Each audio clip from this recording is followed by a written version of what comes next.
बिस्मिल्लाहिर्रहमानिर्रहीम। क्लास 9 आज के दिन जो हमारा टॉपिक है वो चैप्टर नंबर 1 में आ रहा है, इंट्रोडक्शन ऑफ बायोलॉजी। आप अपनी बायोलॉजी की बुक में जब ओपन करेंगे तो बायोलॉजी की बुक में चैप्टर नंबर 1 पे पेज नंबर पे देखेंगे कि इंट्रोडक्शन ऑफ बायोलॉजी में हमारे पास टॉपिक जो आ रहा है वो बायोलॉजी की डेफिनेशन और बायोलॉजी के इंट्रोडक्शन से आ रहा है। जब भी हम कोई टॉपिक शुरू करते हैं बेटा, तो हमें ये चीज़ देखनी होती है कि आया उसका मकसद क्या है, वो किस नाम से। इसी तरीके से आप केमिस्ट्री पढ़ेंगे, पाकिस्तान स्टडी पढ़ेंगे, उर्दू, इस्लामियात, इंग्लिश पढ़ेंगे, तो उसका जो नाम होगा सबसे पहले तो उस नाम की मायनी और उस नाम की एक्सप्लेनेशन हमें समझ में आनी चाहिए। यहाँ है biology. What do you mean by biology? Biology है क्या? हमारे सामने लिखा हुआ है कि bio means life and logy means discuss या डिस्कशन करना। बेसिकली जो बायोलॉजी है वो ब्रांच है साइंस की जिसमें हम स्टडी करते हैं लिविंग ऑर्गेनिज्म की लाइफ के बारे में। अब लिविंग ऑर्गेनिज्म अपनी लाइफ किस तरह जीते हैं, लिविंग ऑर्गेनिज्म की लाइफ शुरू कैसे होती है, लिविंग ऑर्गेनिज्म की लाइफ का इख्तिताम कहाँ होता है, ये सारी चीज़ें जो हैं ये हम लोग बायोलॉजी में स्टडी करेंगे। अब लिविंग ऑर्गेनिज्म और नॉन लिविंग ऑर्गेनिज्म नेचर की क्रिएटेड है बेटा। मैं भी जानता हूँ, आप भी जानते हैं कि अल्लाह रब्बुल इज़्ज़त ने दुनिया में 2 किस्म के इंसान को पैदा फरमाया है। एक वो जो सांस लेते हैं, खाना खाते हैं, पानी पीते हैं, एक जगह से दूसरी जगह हरकत करते हैं जिसे हम मूवमेंट कहते हैं, ग्रोथ करते हैं, नशोनुमा पाते हैं, हरकत करते हैं, अपनी बर्थ करते हैं, बच्चों को जन्म देते हैं, अंडे देते हैं और उन अंडों में से बच्चे पैदा होते हैं। दूसरे ऑर्गेनिज्म वो हैं जो सिर्फ़ और सिर्फ इन तमाम की हेल्प के लिए या इनके किसी न किसी मकसद के लिए पैदा किए गए हैं। अब देखिए, अल्लाह रब्बुल इज़्ज़त ने जानवरों को पैदा फरमाया है, वो भी जिंदा जानदार है, जिंदा इस्साम है। अल्लाह ताला ने पौधों को पैदा फरमाया है, पौधे जिंदा भी हैं, मुर्दा भी हैं।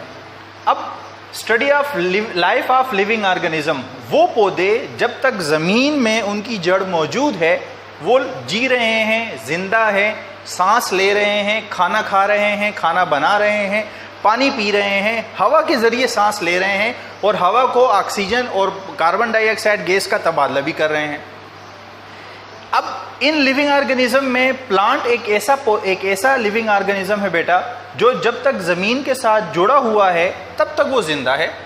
अब जब वो ज़मीन से हट गया, उसकी जड़ को ज़मीन से निकाल दिया गया, काट दिया गया, अब वो लिविंग ऑर्गेनिज्म नहीं रहता, अब वो लिविंग से ना लिविंग में चला जाता है।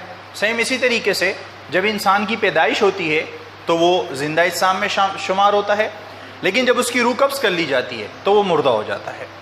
लिविंग ऑर्गेनिज्म की लाइफ की इब्तिदा कहाँ से हो रही है, उनकी ज़िंदगी की इब्तिदा की शुरुआत कहाँ से हो रही है, जिसको हम आगे फर्दर जाके सेल में पढ़ेंगे कि किस तरीके से सेल बना, किस तरीके से सेल में लाइफ का इंट्रोडक्शन, किस तरीके से लाइफ की इब्तिदा प्रीमेबल शुरू हुआ और फिर किस तरीके से उसकी लाइफ ख़त्म होती है।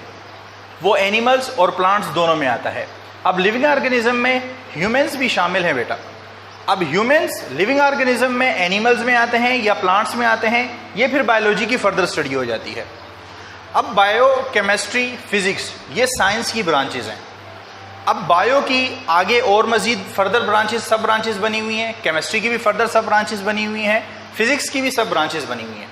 ऐसा क्यों किया गया? ऐसा इसलिए किया गया है बेटा कि फर्दर ब्रांचेज इसलिए बनाई गई हैं ताकि ऑर्गेनिजम्स की स्टडी को आसानी के साथ सीखा जा सके, समझा जा सके, परखा जा सके। अब देखें, 2 मेन ब्रांचेज हैं, ज़ूलॉजी और बॉटनी।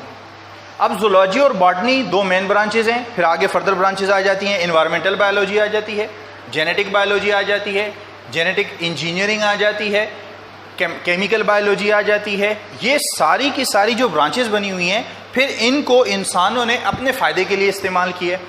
क्योंकि देखें बेटा, जब इंसान इस दुनिया में पैदा हुआ तो इंसान ने अपने फ़ायदे के लिए सोचा है। अगर मैं यहाँ इस दुनिया में रह रहा हूँ या आप रह रहे हैं ना, तो अगर हम कमा रहे हैं, आप पढ़ रहे हैं, तो पढ़ना भी इसीलिए होता है कि वो आपको कोई फ़ायदा दे सके। तो इंसानों ने जब अपने मफाद के लिए, अपने फ़ायदे के लिए और इंसानियत की फ़लाह के लिए सीखना शुरू किया, समझना शुरू किया, तो उसने साइंस को समझा। साइंस में फिर बायो, केमिस्ट्री, फिजिक्स को समझा। हम बायोलॉजी पढ़ रहे हैं। फिर बायोलॉजी को फर्दर उसने 2 ब्रांचेस में डिवाइड किया। फिर मज़ीद उसने ब्रांचेस का इंट्रोडक्शन किया, उसने मज़ीद नई ब्रांचेस आगे उसके समझ में आई, वो मज़ीद इसमें तरक्की करता गया। और इसमें सबसे ज़्यादा तरक्की उस वक़्त हुई जब हमने जीन्स को स्टडी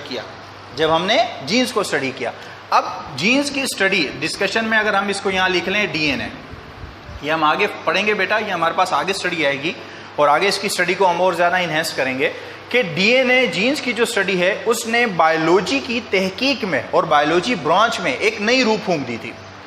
अब वापस आते हैं study of life of living organism. Living organism में एनिमल्स भी शामिल हैं, प्लांट्स भी शामिल हैं। बायो की फर्दर ब्रांच जूलॉजी में हम एनिमल्स की स्टडी करते हैं, बॉटनी में हम प्लांट्स की स्टडी करते हैं। अब इनको डिवाइड कर दिया गया, किंगडम एनिमेलिया बनाया गया, किंगडम प्लांटा बनाया गया। अब किंगडम एनिमेलिया जो है उसमें पूरी दुनिया में मौजूद जितने जानवर हैं उनके बारे में स्टडी की जाएगी।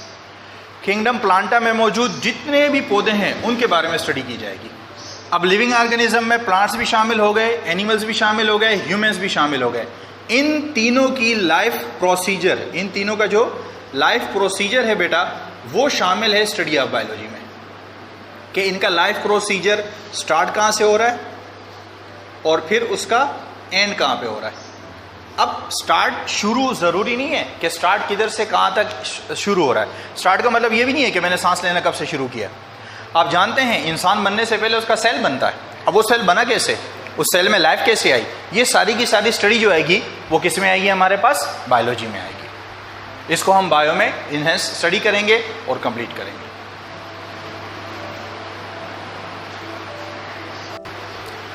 बेटा क्लास 9th जो हम लोगों ने आज स्टडी किया वो था इंट्रोडक्शन ऑफ बायोलॉजी। बायोलॉजी के इंट्रोडक्शन में हमने सीखा कि बायो जो है वो दो वर्ड से मिलकर बना है, बायो लाइफ और लॉजी मीन्स डिस्कशन। अब लाइफ के बारे में जो डिस्कशन है या study of life of living organism जो है वो बायोलॉजी कहलाती है। लिविंग ऑर्गेनिज्म जो नेचर ने इस दुनिया में वर्ल्ड में पैदा किए हैं वो एनिमल्स हैं, प्लांट्स हैं, ये लिविंग ऑर्गेनिजम्स है। अल्लाह रब्बुल इज़्ज़त ने लिविंग और नॉन लिविंग दोनों चीज़ें पैदा की हैं। अब लिविंग जो है वो भी हमारे फ़ायदे के लिए है, नॉन लिविंग जो है वो भी हमें फ़ायदा देते हैं। ऐसा नहीं है कि नॉन लिविंग बेमकसद पैदा हुए हैं। अब एनिमल्स जो हैं उनकी जो स्टडी है वो बायोलॉजी की फर्दर ब्रांच आ जाती है, उसको हम पढ़ते हैं जूलॉजी में बेटा। और जो प्लांट्स हैं, जो लिविंग ऑर्गेनिज्म है, उनकी स्टडी हम बॉटनी में पढ़ते हैं। फिर बायोलॉजी की और भी ब्रांचेज़ हैं जो आगे हमारा टॉपिक आएगा नेक्स्ट पेज पे, उसको हम आगे स्टडी करेंगे। इसी तरीके से लाइफ की इब्तिदा कहाँ से होती है, लाइफ का इख्तिताम कहाँ पे होता है, उसको हम लोगों ने स्टडी करना है। यहाँ तक बात क्लियर है। अब लाइफ सिर्फ सांस लेने से, ब्रीथिंग से स्टार्ट नहीं हो रही बेटा, लाइफ सेल से स्टार्ट हो रही है। लेकिन मैंने आपसे जैसे कहा कि हमने जब जेनेटिक्स इंजीनियरिंग में जीन्स को पढ़ा, डीएनए को पढ़ा, तो हम इसमें पढ़ते हैं कि आखिर ये लाइफ सेल के अंदर प्रोड्यूस कहाँ से हो रही है। ये हम उस वक्त पढ़ेंगे जब हमारा टॉपिक सेल आएगा। अब यहाँ पे हम लोगों ने यही सीखा है कि study of living organism, life of living organism, जिंदा इज्साम की ज़िंदगी के बारे में पढ़ना, समझना, उसको डिस्कस करना, वो शुरू कहाँ से हुए, किधर इख्तिताम होना है, शुरुआत किस तरीके से हुई, वो अपना लाइफ प्रोसीजर किन स्टेप्स में गुजारते हैं, ये बायोलॉजी कहलाती है। बायोलॉजी इन एस्पेक्ट्स पर डिस्कस करती है, इन एस्पेक्ट्स पर वो अपना टाइम स्पेंड करती है, तहकीक करती है।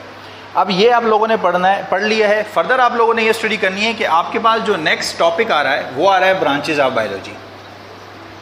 वो कौन सा आपके पास आ रहा है बेटा, ब्रांचेज आ रहा है। दो ब्रांचेस तो हम लोगों ने पढ़ ली जो पेज नंबर 1, 2, 3 पर मौजूद है, पेज नंबर 1, 2, 3 पर।